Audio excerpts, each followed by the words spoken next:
turipfuriza ikaze bene data n'abashiki bacu bose bo mu isi yose bwa kino kiganiro twihwereza ijambo ry'Imana na mwene data Frank.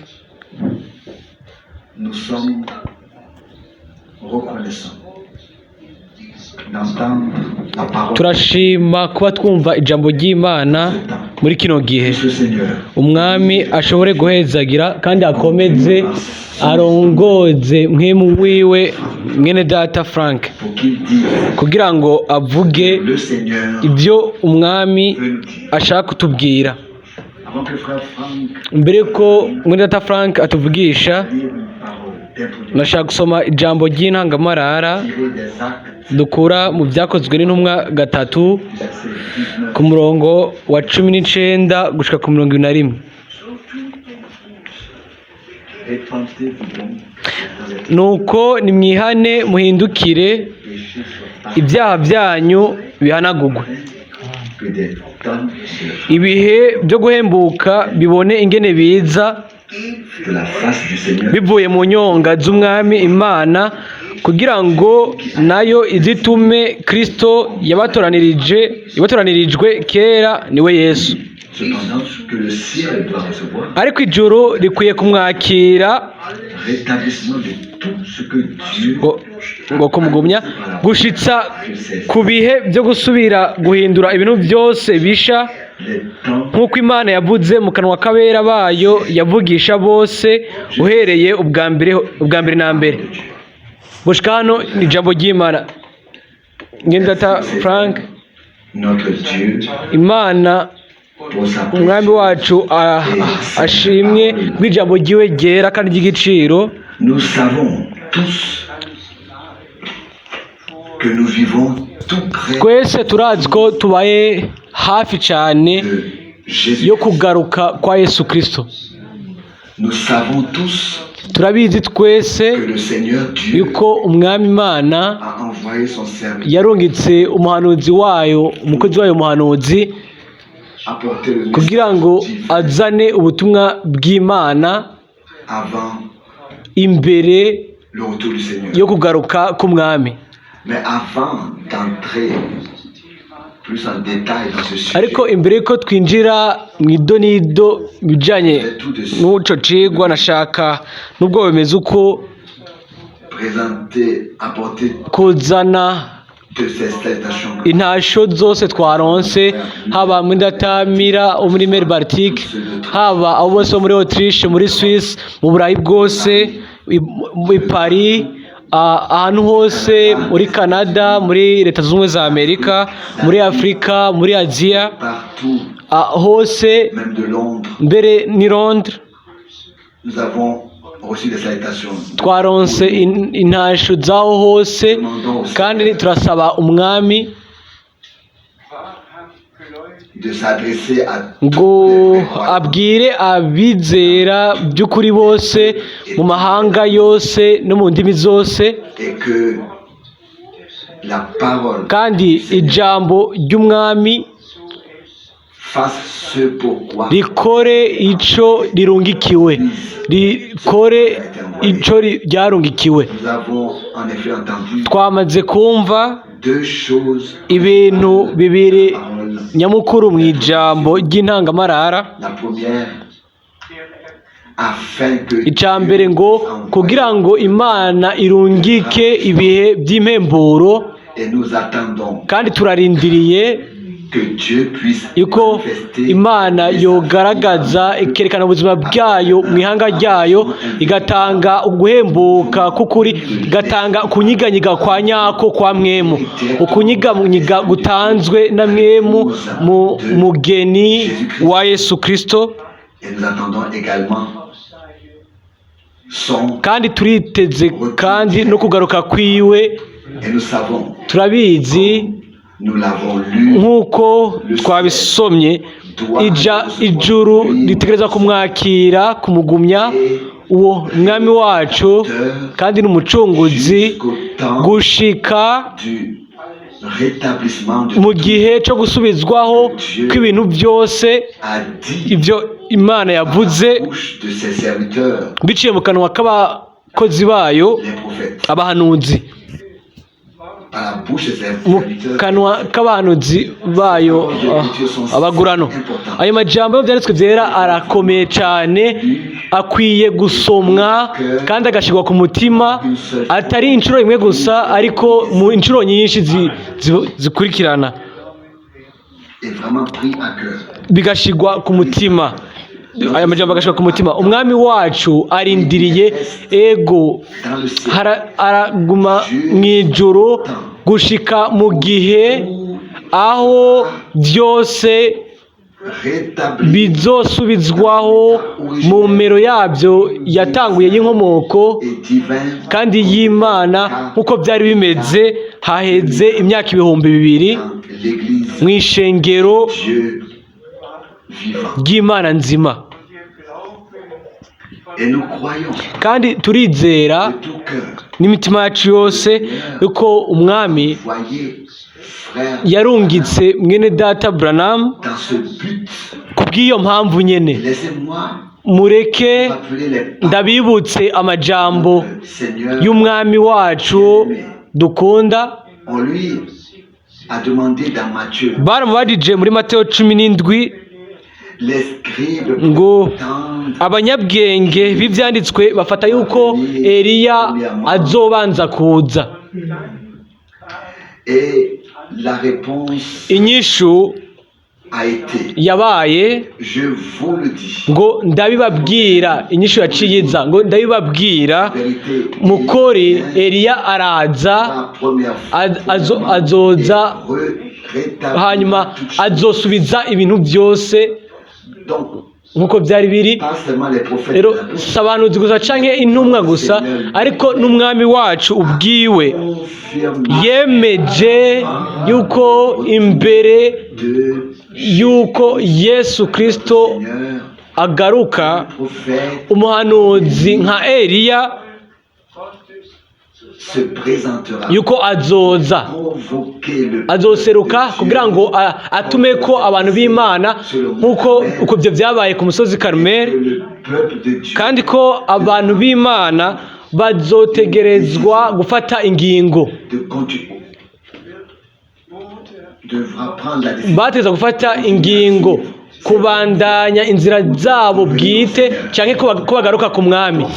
Rero gardons reka tugumye mu bwenge kandi tubigumize no ku mutima yuko imbere yo kugaruka kwa Yesu Kristo le message ubutumwa butunganye divin kandi bw'Imana bwo mu ijambo buzozanwa. rappelle Kandi ndibutsa 2 jours qui ont une iminsi signification ifise icyo isobanura kidasanzwe. une fois Rimwe avec frère Branham hamwe le na mwene 11 data juin Branham 1933, tariki 11 z'ukwa gatandatu mu 1933 aho yabwirwa ngo sera envoyé ngo avec le message uzorikanwa ubutumwa buzobanziriza donc la seconde ukuza kwa kabiri kwa Kristo. Itariki 11 z'ukwa gatandatu mu 1958 frère Branham aho mwene data Branham yambwiye i Dallas, i Texas, frère Frank ngo mwene data Frank tu retourneras en Allemagne. uzosubira mu Budagi ujanye ubu butumwa. Vous connaissez tous Mwese murazi igishinga ntahe canje l'appel ku bijanye n'umuhamagaro, ukurungikwa, du mandat de ku gikorwa, ku byo umwami, que le Seigneur ku byo umwami Dieu Imana établit yashize période ho de temps. muri kano gace k'igihe. Et aussi certainement que frère Branham a dit Kandi ko na mwene data Branham yaravuze ku iherezo ry'ikimatanijwe kigira indwi yuko yari yatwaye ubutumwa kure aho yari yaragenewe Imana, lui veillera ensuite nayo izoca yitwararika qu'après lui yuko inyuma yiwe ubutumwa bubandanya bugatwagwa. nous remercions le Seigneur Turashimira umwami Imana de nous permettre ko atwemerera participer kugira ngo directement tugiremwo umugabane mu byo imana yagenye cette période. yagenera kino gihe. Nous poursuivons Turabandanya gusoma kwacu, ubu rero turasoma dans Actes mu byakozwe n'intumwa igice cya kabiri verset 42. umurongo wa 42. Les apôtres, Ibyakozwe n'intumwa kabiri verset 42. umurongo wa 42. Mais ils gardaient et persévéraient dans l'enseignement des apôtres, Bashishikara cyane mu byo intumwa zigisha no kugira ubumwe no kumanyagura umutsima no gusengera hamwe. ils gardaient avec persévérance, ils gardaient et Ngo persévéraient dans barashishikara bakaguma mu byo intumwa zigisha, mu nyigisho z'intumwa. Bene batari bashiki banje, Il en va de même pour nous. ni nako bimeze kuri twebwe ubu. Après que Dieu Inyuma y'uko Imana yagarukanye ibintu byose, ait rétabli chaque enseignement, yasubijeho buri nyigisho, buri bumenyi, buri masezerano, ibintu byose Imana yabwiye ishengero mu ijambo ryayo, nous le gardons turabigumya et persévérons. kandi dushishikara muri ibyo bintu kuko Elles nous ont été adressées, twarabibwiwe, nous est destiné. ibyo byagenewe twebwe. Tubandanye gusoma Le verset 47 umurongo wa 47 de Actes des Apôtres. ibyakozwe n'intumwa 13, Actes des Apôtres 13, verset. ibyakozwe n'intumwa 13 47. Car ainsi nous l'a ordonné le Seigneur. Je t'ai fait lumière. Kuko umwami Imana ariko yatubariye ati ndagushizeho ngo ube umuco w'amahanga Et kugira ngo nabo ku mpera y'isi ubashikirize agakiza. ça, c'était le moment Wari umwanya où Paul aho dit Pawulo aux yategereje kubwira abayuda Églises que vous ngo n'acceptez kubera yuko muteme ijambo ubutumwa bw'agakiza nous tournons. duhindukiriye abanyamahanga. Et il s'est alors référé à la prophétie Aca afatira ku buhanuzi bwa Bibiliya, ainsi kuko car c'est ainsi que le Seigneur uko ariko umwami Imana yari yaramaze kubivugisha mu muhanuzi Yesaya chapitre 49. igice cya 49 cya Yesaya. Avant, Imbere y'uko dusoma icyo gisomwa, permettez-moi, munyemerere nshimike. les apôtres ont reçu des Intumwa zaronka amabwirizwa z'inyigisho kugira ngo zishyire mu ngiro ibyo Imana yatangaje icishije mu bahanuzi. maintenant nos lectures. Ubu rero turangira gusoma, Nous sommes du prophète Ésaïe, turasoma mu muhanuzi Yesaya, Ésaïe 49, Yesaya 49 umurongo wa 6. Ésaïe 49, Yesaya 49 6. umurongo wa 6. Oui, il a dit, ce n'est pas assez pour moi Aravuga ati kuba umushumba wanje seulement pour rétablir les ugashyira hejuru imiryango ya Yakobo ukagarukana abarokotse b'Isirayeli, ibyo ntibihagije. échappés d'Israël. Non. Je te détermine aussi Ariko la lumière de kandi ndagushizeho ngo ube umuco wakira amahanga kugira ngo nabo ku mpera y'isi ubashikirize agakiza kanje. loué soit notre Hahimbazwe umwami wacu, hahimbazwe hashigwe hejuru umwami wacu. tout nous est dit.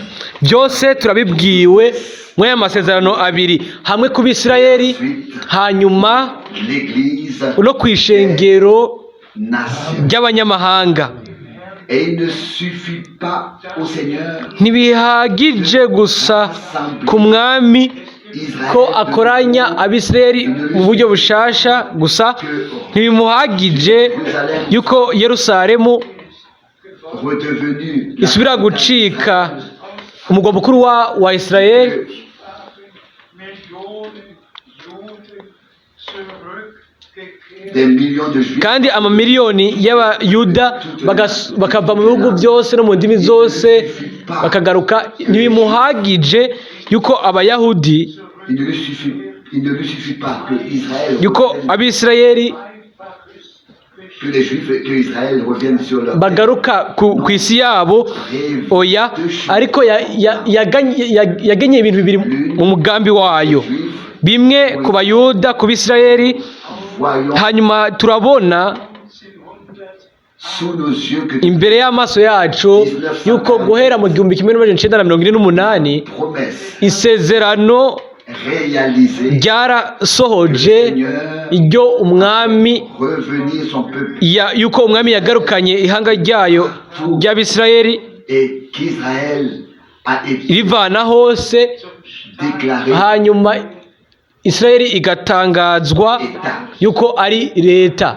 de la même manière. Mubwo buryo nyene Seigneur a umwami yaritwararitse les nations, kugira ngo amahanga, c'est-à-dire bisigurwa ngo ntibyahagije umwami gukora ikintu n'abisirayeli gusa, mais plutôt ariko ahubwo il a dit yaravuze ngo déterminé, ngo nagushiriyeho, établi nagushizeho la lumière de ngube umuco wakira amahanga kugira ngo agakiza kanje kabonekane no ku mpera z'isi.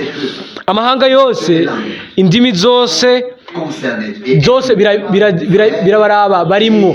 sœurs Bene data na bashiki banje bakundwa de tous les peuples. bo mu ndimi zose no mu bihugu byose, mbega hoba harigeze habaho ubutumwa aho amahanga yose, ibihugu byose, aho byashoboye gushikirwa? Mbega ibyo byarabayeho mu gihe cya Riteri, mu gihe cya Wesley? Mbega ibyo byarabayeho muri kahise? Non. Oya, Et encore une fois, kandi irindi oya. mais dans notre Ariko mu gihe cyacu ibyo birabaho, ni ibintu bihari by'Imana, l'évangile yuko ubutumwa bwiza, ubutumwa bw'Imana bw'agakiza tel qu'il a été nk'uko bwatangazwa ku ntango, fait être bwategerezwa kuvugwa ku iherezo. Ibyo rero bikaba imbere yo kugaruka kwa Yesu Kristo, bikavugirwa amahanga yose gushika no ku mpera z'isi. nous remercions Kandi turashimira umwami Imana de nous permettre de dire ko itwemerera ko tukavuga mu bunyakuri kandi bivuye ku mutima. Uyu munsi ces deux passages iyi mirongo ibiri ya Bibiliya irasohoza, l'un sur Israël, umwe ku Bisirayeli, uyundi l'Église. ku ishengero. Heureux celui Harahiriwe uyu amaso asizwe kandi yuguruye kugira ngo abone dans quel temps igihe nous vivons, ico tubayemwo, dans quel temps nous sommes effectivement. igihe icyo twamaze gushikamo. Reka tubandane gusoma, turasoma mu Byakozwe n'umwa 13, ubu rero umurongo wa 48. Actes des Apôtres 13. Byakozwe n'umwa 13, 48. Les païens entendirent cela, ils se réjouirent Abanyamahanga babyumvise baranezerwa, bashimagiza ijambo ry'Imana. dans la mesure où ils Abari baragerewe ubugingo budashira bose barizera. loué soit notre Seigneur. Hahimbazwe umwami wacu. Quand ils entendirent cela, Igihe bumva ils ivyo se réjouirent barabinezerewe, bahimbaza, bashimagiza ijambo ry'umwami. et tous dans la mesure où ils étaient Bose destinés à la vie. abari bagerewe ubugingo budashira barizera. Tous ceux Abo bose qui sont destinés, bagenewe, tous ceux qui étaient destinés, abo bose bari bagenewe le message n'Imana entendu, kumva ubutumwa, barabwumvirije, barabwemera, barabwakira, bizera n'imitima yabo yose, obéissant baba abumvira. Et c'est Ni exactement neza neza ce qui s'est passé ibyabaye dans notre temps. mu gihe cyacu. Nous n'avons pas seulement reconnu Ntitwamenye gusa, que Dieu twamenye yuko savait toutes choses. Imana imenya ibintu byose imbere yuko biba, kandi ikaba ishobora kwandika mu gitabo cy'umwagazi wishwe imbere yuko isi iremwa, ikandikamo amazina neza y'abajya bazokwemera ijambo ryiwe. Il en va de même Ni nako bimeze époque. mu gihe cyacu, abo bose Destinés bagenewe à partir de l'église kuba et pour mu ishengero mugeni, reçoivent barakira ubu bakemera ijambo rya kino gihe, et louent Dieu kandi bakaca bahimbaza Imana n'imitima yabo yose, bagashimagiza ijambo ryiwe, de tout leur bakemera n'imitima yabo yose ubutumwa qu'il a donné. ubwo yaduhaye. Abasigaye bandi nabo bicira ku ruhande, bagaca ku ruhande rw'ibyo bintu. Tous devraient également relire ce passage de Bible. Bose bari bakwiye gusoma umurongo w'ibyakozwe no mu wa 13:47 n'umunani. Ceux qui étaient Abemera iryo jambo ni ababa baragenewe ubugingo budashira, barabyemeye, barabyakira. Ibyo nibyo biba n'ubu naho. si tu es destiné Nimba wagenewe kuva mu ishengero mugeni, tu croiras, aho rero uzokwizera entendras kandi uzumva, kandi uzotega amatwi ubutumwa butangurira la seconde venue du Christ. ukuza kwa kabiri kwa Kristo. Va alors partir de ceux Uzoba uri muri abo et havugwa ngo épouse c'est kandi umugeni wiwe yiteguye. loué, exalté Hahimbazwe kandi hashigwe hejuru le Seigneur umwami wacu kubwo ijambo ryiwe ryera révélé. Et ryahishuwe kandi rizima. nous poursuivons notre lecture. Turabona gusoma. Nous lisons maintenant dans Ubure turasoma muri Timoteyo wa mbere le chapitre 4, igice cya 4 le verset 1. umurongo wa mbere. 1 Timothée 4, verset 1. Timoteyo wa mbere 4 umurongo wa mbere. Annonce expressément Rimwe igice cya 4 umurongo wa mbere.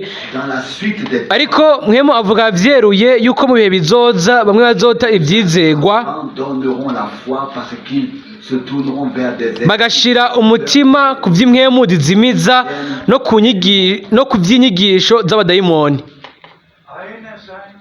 Cela aussi est une mise en garde. Uku nako ni ukugabishwa gukomeye.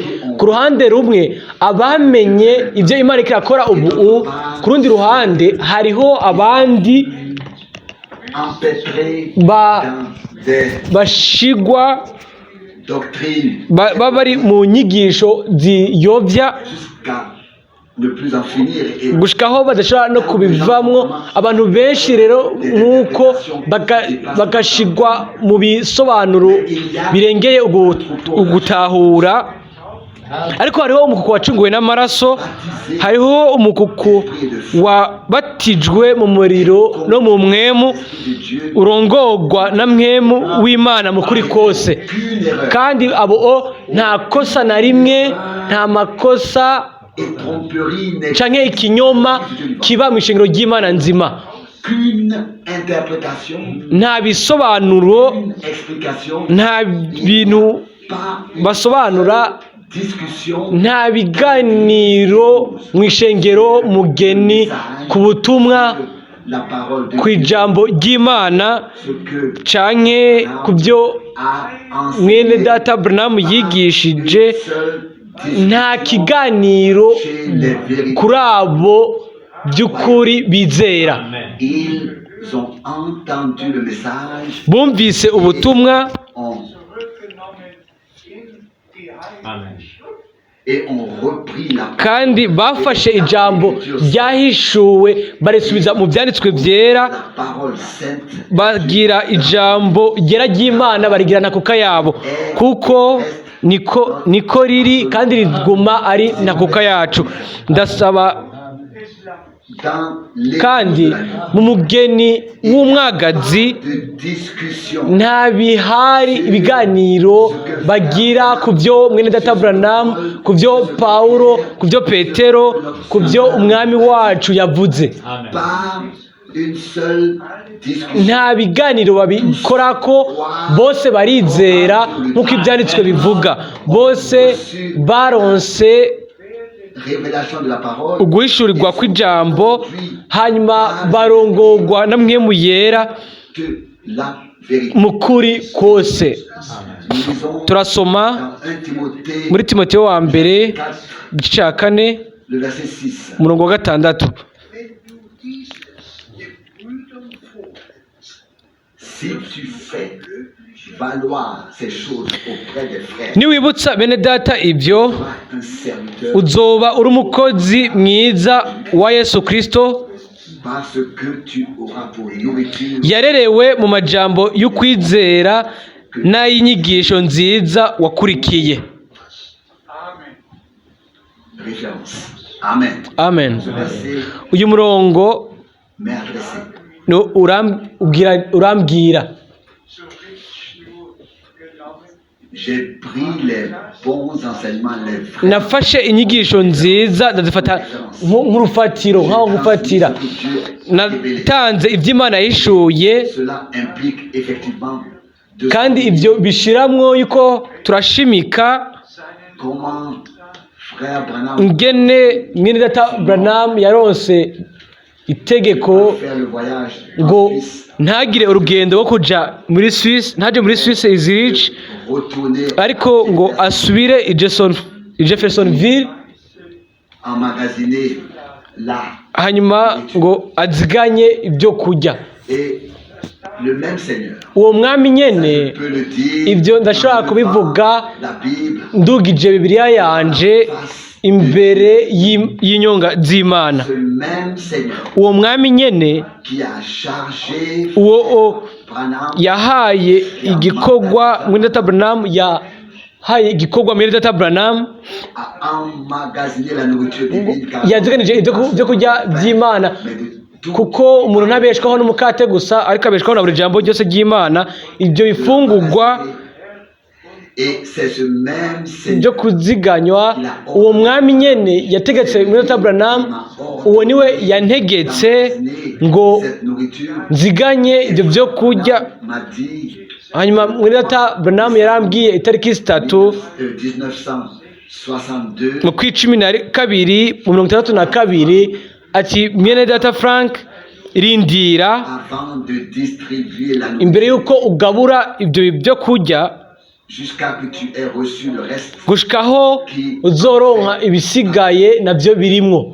Je ne veux pas m'étendre sur ce sujet, Sishaka kuja mais il faut simplement kuri ibyo, remercier ariko birakwiye gusa gushimira umwami. tout comme nous venons de lire Byose nk'uko duhejeje gusoma que des personnes se yuko présenteront abantu fausse inspiration. bazoza bahumekewe mu buryo butari bwo, bazane inyigisho zitari zo n'ibisobanuro bitari byo. Vu dans Matthieu 24, Twarabibonye muri Matayo 24 48, ku murongo wa 48 na 50, aho niho tubona je dirais presque novuga la sainte différence. ni itandukaniro ryera. Il m'a été dit le 19 Narabwiwe septembre. itariki 19 Vous connaissez z'ukwicenda, la date. mwese murazi iryo tariki, aho hantu n'isaha. Narabwiwe ngo Mon cœur est tout simplement umutima wanje gusa trop ému urakorwa ko cyane de le rendre ainsi. kugira ngo ndabivuge nk'uku, ariko nk'uko Imana iriho Tiens la Bible kandi nkaba mfise Bibiliya mu biganza byanje, umwami d'une voix haute. mu ijwi ryumvikana yaravuze ngo mukozi wanje déterminé nagushiriyeho à distribuer kugabura nourriture ibyo kurya Matthieu nk'uko biri muri Matayo 24 45 umurongo wa 45 gushika ku 47 au temps convenable. ngo mu gihe gikwiye. Ça c'est ainsi dit le Seigneur. Uko niko umwami avuze Ainsi kandi parle uko niko umwami agize. Ariko du serviteur. bimeze gute rero ku mukozi uvugwa ko C'est 48. ku murongo wa 48? Donc d'abord Bwa mbere umuntu se présente avec akaza un appel divin. afise umuhamagaro uva ku Mana, akazana ubutumwa buvuye ku Mana, hanyuma akacaza uwundi muntu Derrière lui aje inyuma yiwe, qui n'a pas d'appel. uwo waje inyuma atamuhamagara afise, atagikorwa afise. Uyu munsi nashaka kubaza Pardonne cela, mubibabarira ibyo, mais ariko ndababaza à vous dans le monde entier. mwese mw'isi yose, Vous mbega mwarigeze na rimwe mwumva qu'un frère yuko umwene data reçu un appel divin yaronse umuhamagaro uva ku Mana utumbereye mu ijwi ryumvikana inyuma yo gutaha kwa mwene data Branham, ou même avant le départ de frère Branham. n'imbere yo gutaha kwa mwene data Branham agihari canke amaze gutaha. Même ceux qui se Bose présentent comme mbere n'abo baza ngo ni intumwa z'umunani n'ababeshi, ni gusa n'ababeshi, idée nta kintu na kimwe bazi, ntibazi Imana, ntibazi ijambo ry'Imana, ntibazi n'umugambi wayo w'agakiza. Ndashimira umwami Imana pour l'appel divin, kubwo umuhamagaro yitanga la grâce no kubwo ubuntu ubwo yampaye transmettre ngo ntange la ngo nourriture, ntange ibyo kurya by'Imana, ndabigabure ibyo byo kurya ibyo mwene data Branham yari yaraziganije mettre à disposition akabishira ahashikirwa, des frères aho servants abashikirwa bene data dans le monde hamwe entier. Ça, no c'est kwihanga ryose ry'Imana. Uko niko umwami avuga mu ijambo ryiwe, kandi ibyo biba neza ubu imbere yo gusoza Matthieu 25. kwa Matayo 25. Regardez cela. Mubyitegereze ibyo. Ikintu cya nyuma kivugwa La distribution de la nourriture. ni ukugabugwa kw'imfungwa muri Matayo 24. Hanyuma neza muri Matayo 25, Après qu'il soit parlé de Matthieu 24, muri Matayo 24 amaze kuvuga ngo tube twiteguye, akavuga no kugabwa kw'imfungurwa. Muri Matayo 25 haca havugwa ngo ni igihe ibifungurwa biba bimaze kugabugwa autant convenable. mu gihe gikwiye, hanyuma Tous les autres, abasigaye bose bakaca baza comme huitième messager, nk'intumwa z'umunani comme soi-disant serviteurs de Dieu, bita ngo n'abakozi b'Imana, hanyuma même ceux qui se font passer pour nabo bivuga ko ari abahanuzi n'ibindi, deux vont de pair. abo byose birajana. Icukuri n'ikinyoma, Le frère et l'imitation. icukuri nico kwigana Il en était déjà n'icigana. ainsi pour notre Seigneur. Niko byabaye no ku mwami wacu, yarabibye urubuto rwiza, hanyuma umwasi araza nawe abiba imbuto zibi, ariko ibyo biba inyuma. Alors, Muri Matayo 25 sera distribué. igihe ibifungwa bimaze gutangwa, ishengero mugeni rikaba rimaze kuronka mu isi yose Dernière nourriture divine. ibifungwa bya nyuma by'Imana, ijambo ryahishuwe. Alors, c'est à ce moment-là Aho que muri uwo mwanya niho ubwami bw'ijuru buzoba busa n'inkumi icumi. Et je demande Kandi ubu rero ndasaba Imana que vous, yuko mwebwe maintenant la abumva ijambo ryera ry'Imana parmi les vierges, mube mu nkumi z'ubwenge purifie zitunganya amatara yazo, l'huile dans les bashira amavuta mu matara mu nzabya, bakaba biteguye igihe umukwe agarutse. Turabandanya gusoma, Nous lisons dans 2 Timothée, turasoma muri Timoteyo wa kabiri chapitre 4, igice cya 4 3. umurongo wa 3. Verset 3.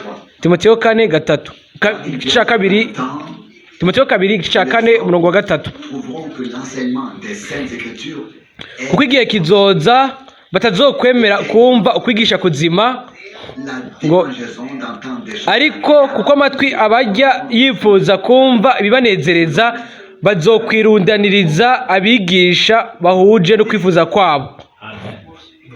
À ce sujet aussi, il faut No kuri ibyo nabyo tuvugishije ukuri ce qui suit. ibi bikurikira. Dans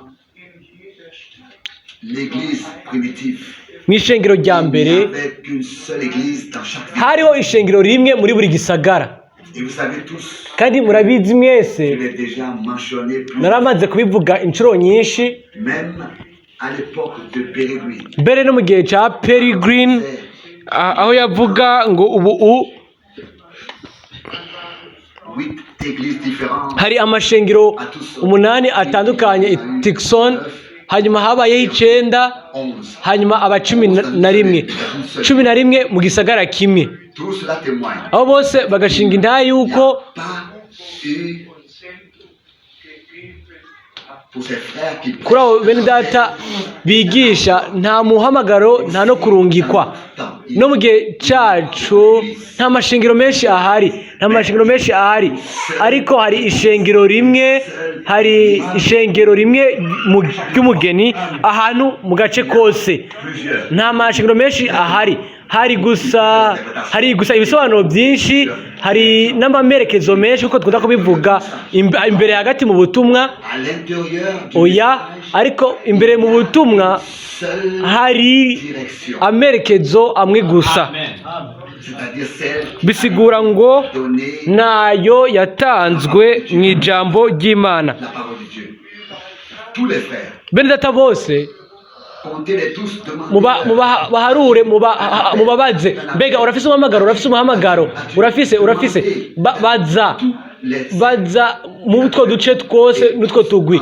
Hanyuma abo bose bigisha ibindi bintu, hanyuma bakaca bavuga yuko nabo bagize umugeni wa Yesu Kristo. Oya, seule ni gusa épouse de Jésus-Christ abagize umugeni wa Yesu Kristo ni abo respecte bubaha kandi bizera n'imitima yabo yose ibyo Imana déterminé pour yageneye iki gihe, ce que Dieu fait maintenant, kandi n'ibyo ikora ubu, respecte. kandi ababyubaha. Nk'akarorero, umuntu aje akavuga Je ne crois pas ngo sinizera à l'appel ngo ku divin muhamagaro w'Imana uwo mwindata Frank yaronse le 2 avril. itariki 2 z'ukwa kane mu 1962. Je ne crois pas ngo sinizera que frère Branham yuko mwindata Branham lui ait dit le 11 juin yabwiwe itariki 1958 yamubwiye itariki 11 z'ukwa gatandatu 1958 ngo uzosubirana mu Budagi ubu butumwa.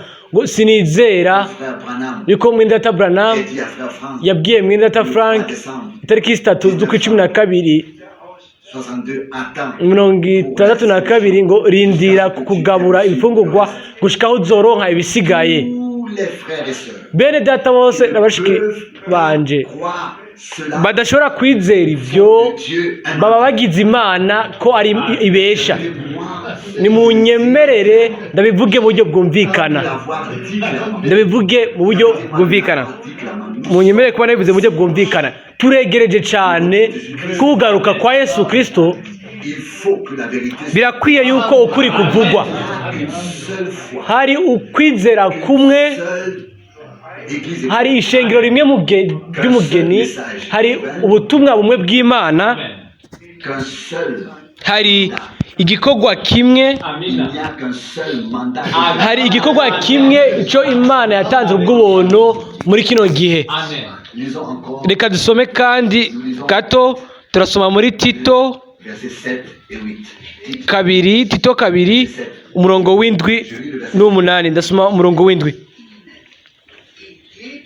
et présente-toi toi-même à eux comme un modèle de bonne Nawe ubwawe wiyerekane muri byose nk'icitegererezo cy'ibikorwa byiza, ugire ukwigisha kudatosekaye, vérité ube inyankamugayo, indiscutable, sans falsification, de dignité et de sérieux dans l'enseignement. Fais preuve de pureté, d'authenticité, de mu nyigisho cela est adressé ibyo qu'ont reçu mu Kirundi harimo bike aux hommes aha nuko abantu qui ont été. barungitswe by'ukuri barungitswe n'umwami Fais preuve de pureté. bazana ibitunganye iby'ukuri kuzuye kudaharirizwa atakinyuma bashiramo bakaba bifata nka nkama ni bande muri abo bene se bose bavuga bakwiregiza ibisobanuro bagatanga ibintu byose by'ikinyoma Tu es classé ninde ashobora gushirwa hano ninde de tous ces frères. muri mwabo bene data bose Aucun de ces nta n'umwe nzi muri abo baciye ku ruhande hanyuma bagatangaza enseignements. inyigisho zabo bwite nta n'umwe yoshirwa muri kino cyanditswe Restons dans tuguma mu nyigisho y'Imana iyo twahawe mu byanditswe byera. s'il te plaît. Je vais maintenant lire le verset 8. Ubu ndasoma umurongo w'umunani wa Tito kabiri Saine, ugire n'ijambo rizima ritogawa afin que tout adversaire se sente kugira ngo umuntu ari mu ruhande rw'abansi amaramare dire du mal. abuze ikibi yotuvugako. Aussi ce verset N'uwo murongo nawo urasomwa coup de massue. ni nk'inyundo ikomeye ni iby'ubushobozi Pas seulement de Paul, si Pawulo gusa ariko ni Imana yakoresha Pawulo kugira ngo aya majambo ayashire mu mitima son collaborateur, y'uwo bakorana Tito. et aujourd'hui, Dieu Uyu munsi Imana ishaka kunkoresha kugira ngo aya majambo ndayashire mu mitima ya bene data bose b'abakozi kugira ngo ntihabe hakibaho uruvange, ntihabe hakibaho ibisobanuro, ntihazane ikintu na kimwe cyabo bwite, ntibazane icyumviro cyabo bwite, ariko ishengero mugeni se rassemble rigakorana ahantu hose mu kibanza kimwe, hanyuma bakaba mu kwitegura kwabo kwa nyuma ko kugaruka Jésus, kwa Yesu Kristo. s'il te plaît. Nous lisons Turasoma de 1 Timothée, muri Timoteyo wa mbere le verset 7. igice cya kabiri umurongo w'indwi. C'est pour ce témoignage que j'ai été appelé à être prédicateur. Nico nashyiriweho kuba umusiguzi n'intumwa, Dis la vérité, mvuze ukuri simbeshe. je ne mens pas. Établi comme enseignant des Nashyizweho nk'umwigisha wo kwigisha abanyamahanga ukwizera n'iby'ukuri. Rendons grâce au Seigneur. Reka dushimire umwami. D'abord, Paul, Ubwa mbere Pawulo aravuga ibintu byinshi by'Imana, hanyuma il dit ensuite, akaca avuga ngo ni ku bw'ibyo nashyiriweho nagenewe kugira ngo ntange ijambo vérité. mu kuri kose, Et qu'il a été kandi désigné et déterminé yashyizweho nk'umusigozi kandi nk'umwigisha, appelé à être prédicateur. ahamagariwe kuba Rendons grâce au Seigneur. umwigisha. Reka dushimire umwami Placé dans l'église, uwo yashyize mu ishengero ubukozi butandukanye tâche, impano n'ibikorwa, ariko ubu bijyanye n'ikinyamukuru cy'inyigisho apostolique, z'intumwa, bijyanye kuba ryoba ari ijambo ry'ubuhanuzi, atari kugira ikindi kintu umuntu yovuga kiretse icyanditse ce testament muri rino ragi hano.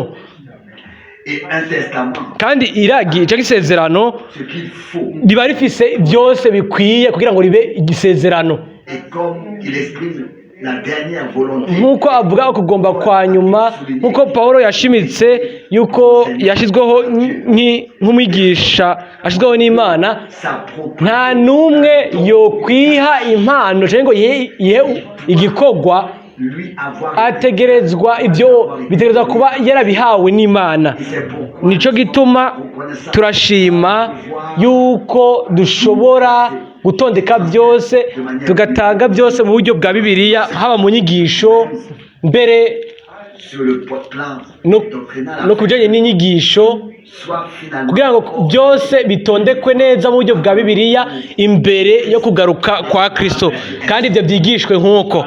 s'il te plaît. Nous lisons en Turasoma kandi verset 13 umurongo wa 13 dans l'Ancien Testament. abitsene ko wa mbere 3:13 Qu'il affermisse vos cœurs afin qu'ils soient kugira ngo aremeshe imitima yanyu dans la sainteté ntigire umugayo ibe iyera imbere y'Imana yacu niyo data wa twese du Seigneur Jésus idisangwe ityo aho umwami wacu Yesu azozananira n'abera biwe bose. avec tous ses saints.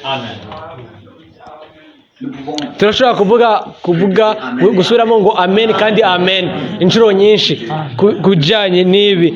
Tugume dushikamye que nous avons reçu dushikamye ku byo twamaze kuronka igihe umwami azozanana n'abiwe bera abasinziriye muri Kristo, hanyuma twebwe abagihari abazoba bagihari ari bazima tuzohindurwa que nous fassions vraiment partie tube by'ukuri mu mukuku enlevée uzozamurwa, de la troupe umukuku laissée préparée waretse ugategurwa qui reçoit wakira ukaronka ukakira mu kubaha kw'Imana divin pour notre temps. n'imihamagaro yose yo muri kino gihe cyacu. Puis-je le dire haut et fort? Ndeka nabivugire hejuru kandi mu nkomezi abo bose J'inclus ici toutes hareshizemwo les communautés pentecôtistes imigwi yose y'abapantekoti y'isi yose, revendiquent abo bavuga yuko babatijwe muri mwemu yera bakoresha impano basengera abagwayi n'ibindi.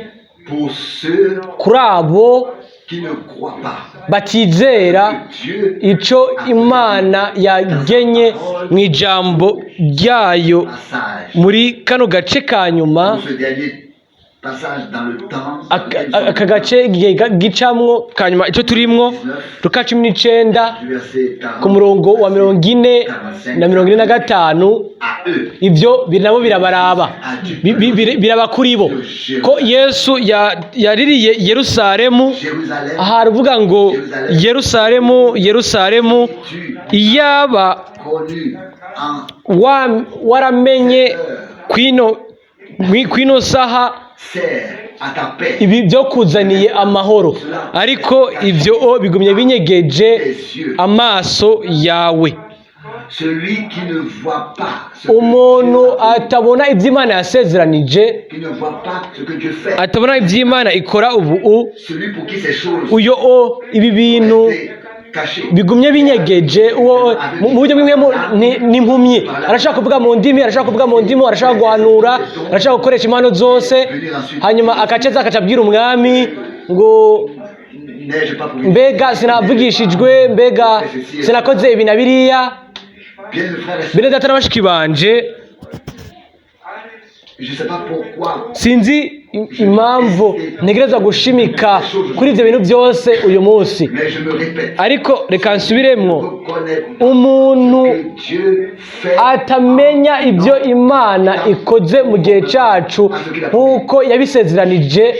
où il a été par exemple je vous en Mwakarore yaravuze ngo nzorungikira umuhanuzi Eliya mbere yuko ashika umunsi uteye ubwoba kandi wambaye uhoraho ushika.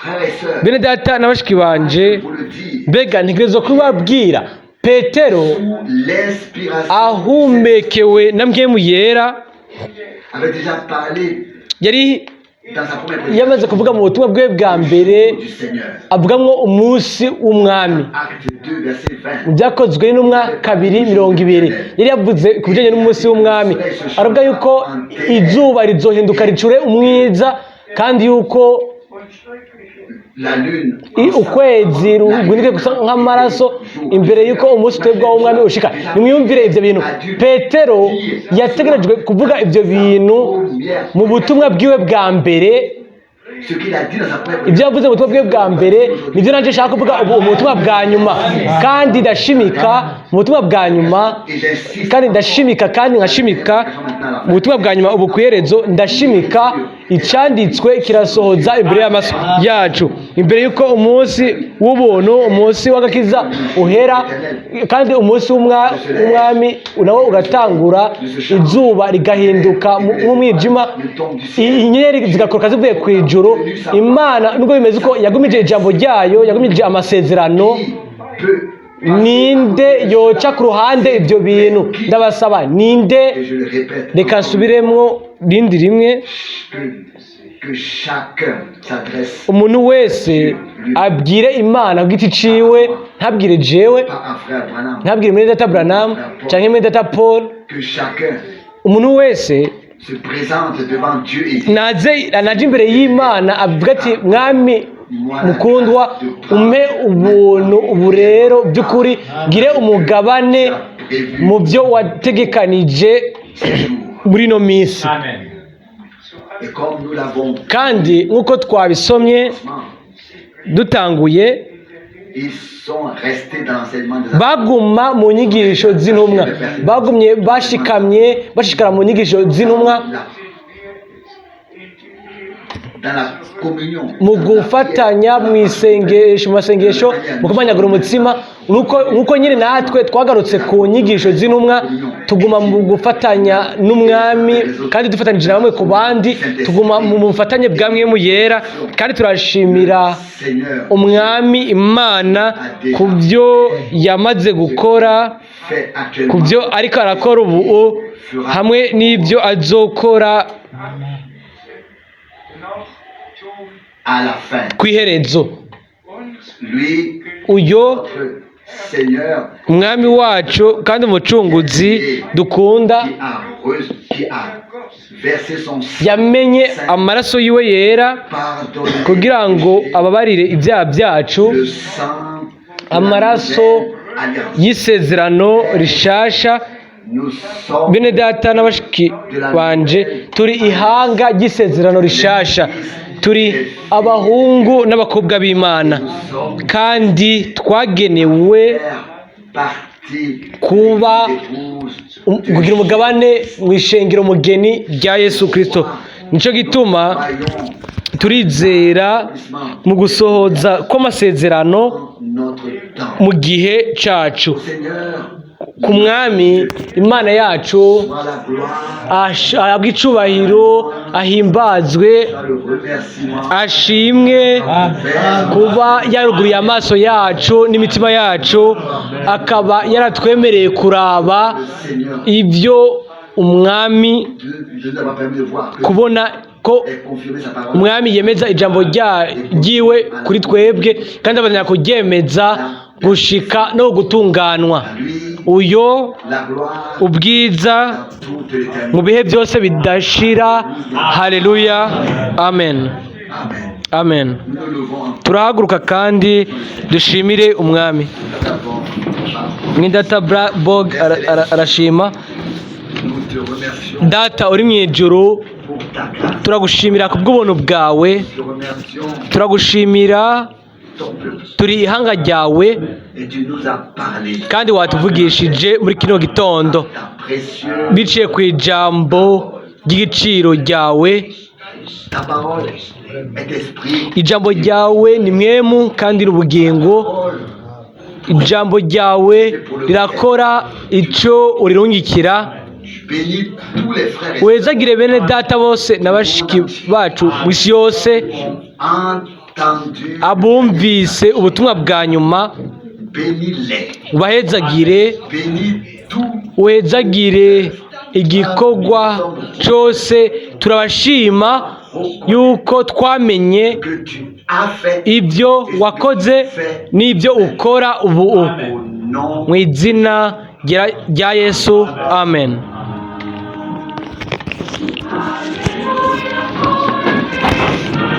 Alléluia. Joyeux ressort. Nos cantiques pour le Seigneur. Joyeux dans le Seigneur. ndanezererwa mu mwami Même si les épreuves nubwo ibigeragezo bigumye en conséquence. aguma atanga ubuntu bwiwe Restons joyeux dans le Seigneur. tugume tunezerewe mu mwami Car en lui, kuko muri we dufisemo intsinzi haleluya je suis heureux. Car ndanezerwa kuko kwizera kwanje ni intsinzi icyubahiro n'ubwiza haleluya ku mwami Jésus a tout accompli. yesu yaheraheje byose ku bwanje Je fais fermement confiance au Seigneur et je peux girira icyizere umwami nkashikama ku ijambo ryiwe dans le Seigneur. intsinzi mu mwami Quoi qu'arrive, nous icyo avons shika cyose dufise intsinzi mu mwami umwami afise intsinzi mu mwami ego plein de toi. intsinzi yuzuye haleluya Je suis libéré. narabohowe kuko ukwizera ni intsinzi icyubahiro n'ubwiza haleluya Jésus a tout accompli. yesu yasohoje byose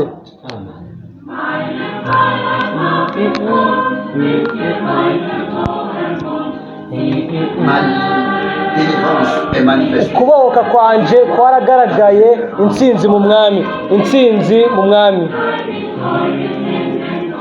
Je lui laisse fidèle jusqu'à la nzoguma ndi umwizigirwa kuri we gushika ku rupfu icyo shika cyose victoire, mfise intsinzi mu mwami pleine victoire. ego intsinzi yuzuye haleluya Je suis libéré. narabohowe kuko kwizera kwanje ni intsinzi icyubahiro n'ubwiza haleluya Jésus a tout accompli. yesu yasohoje byose ku bwanje